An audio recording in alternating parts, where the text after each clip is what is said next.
My group did the movie Elf.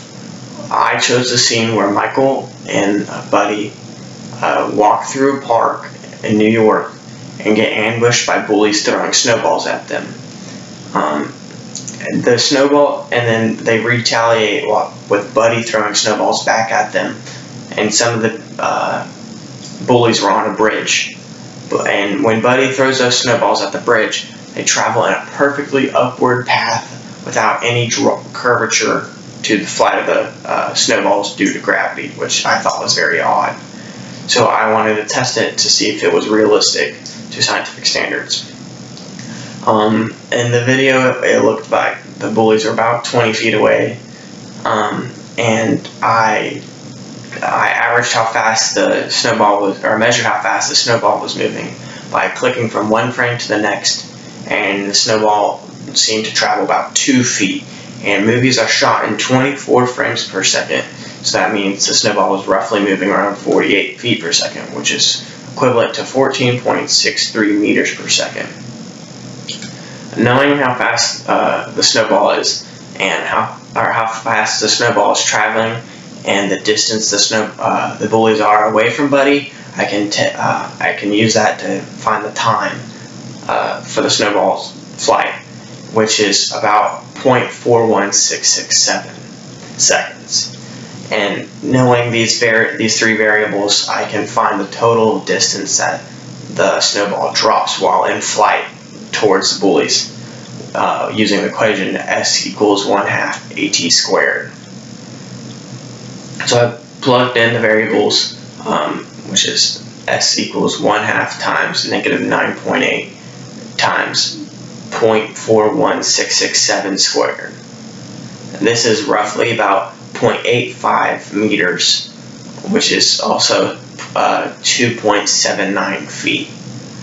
So this means that the snowball, while in flight, dropped from its original trajectory to about 2.8 feet. So the snowball should not have hit the bully's face like it did in the movie. It should have hit a more lower stomach. So I made a line on the original picture showing the original path where it should be instead of the bully's face. I think the movie was not very realistic to scientific standards because it did not follow the basic universal rule of gravity, which everything is affected by it. So the snowballs should have not traveled in a straight line, but more curvature. So I don't think the movie is very realistic.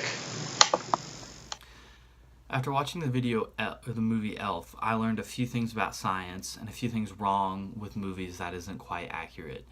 So one of the first things I noticed in the movie Elf was the fact that Buddy came from the North Pole all the way down to New York on an iceberg. Now, of course, this is impossible because, one, there's no current without an engine or some sort on Buddy's iceberg to bring him to from the North Pole to New York. Most of the currents from the North Pole usually come down and they churn somewhere in the Atlantic Ocean, and there's really no current that comes directly to New York, so it'd be very impossible or unlikely for him to come there. That's not to mention the fact that as he leaves the North Pole, of course, it becomes warmer and warmer. The water does itself, so the iceberg would start to melt. There's also the fact that could it really support him for that long, and at what point would he actually start to sink because of his weight in the iceberg? And then kind of one of the bigger things that I analyzed was Santa Claus's sleigh. So, of course, in the beginning of the movie, Buddy is all curious as to what Santa Claus's sleigh is powered by and wants to learn, like, the aspects of it. So, of course, the head elf tells him, and he's like, oh, yeah, this is what it does. So he lets Buddy know that it's a jet engine. So this is great and all, but the jet engine, of course, has to be powered by something, which is hydrocarbons. So the hydrocarbons that specifically fuel a jet engine come in two different types of, fuels. There's Jet A and Jet B.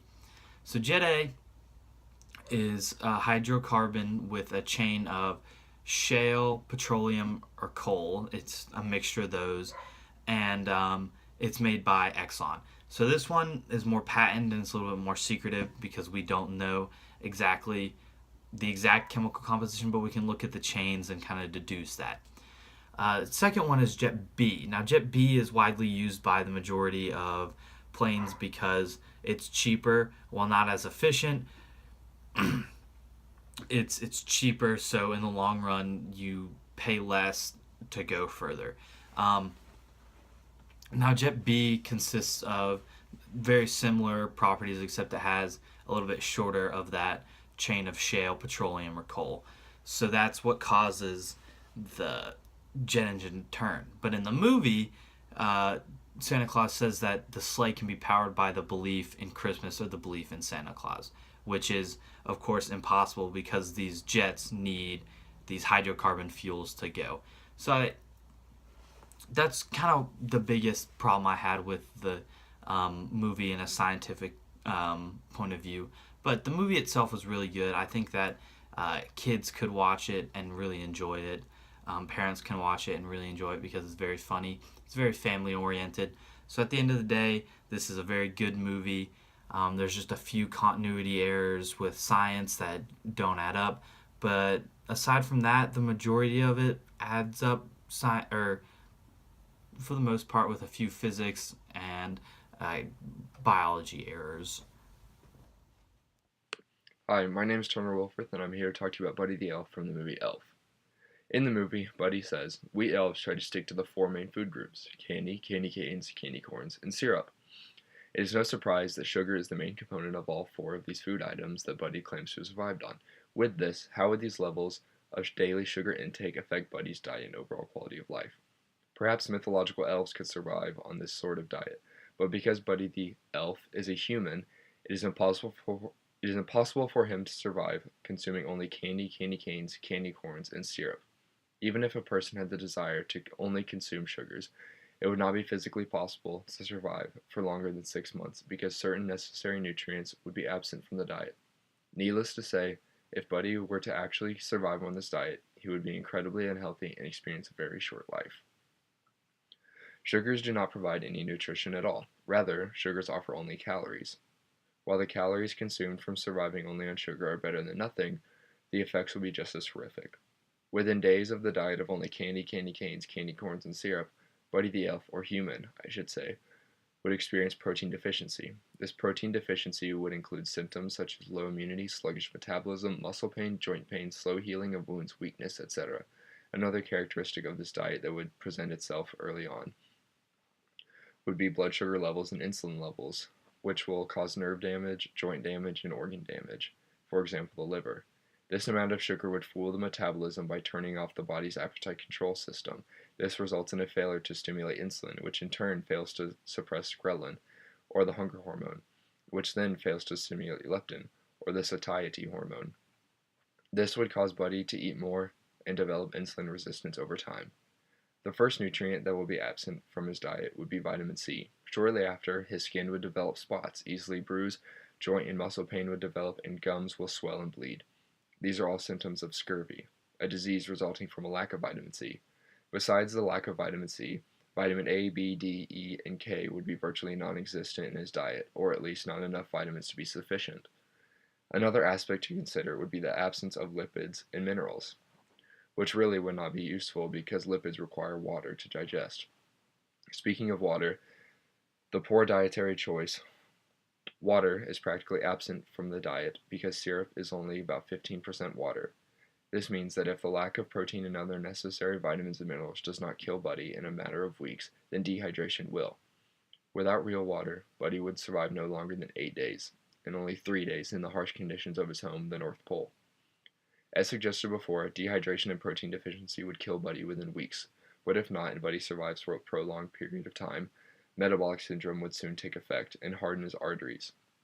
He would soon suffer from heart damage, heart attack, and soon death.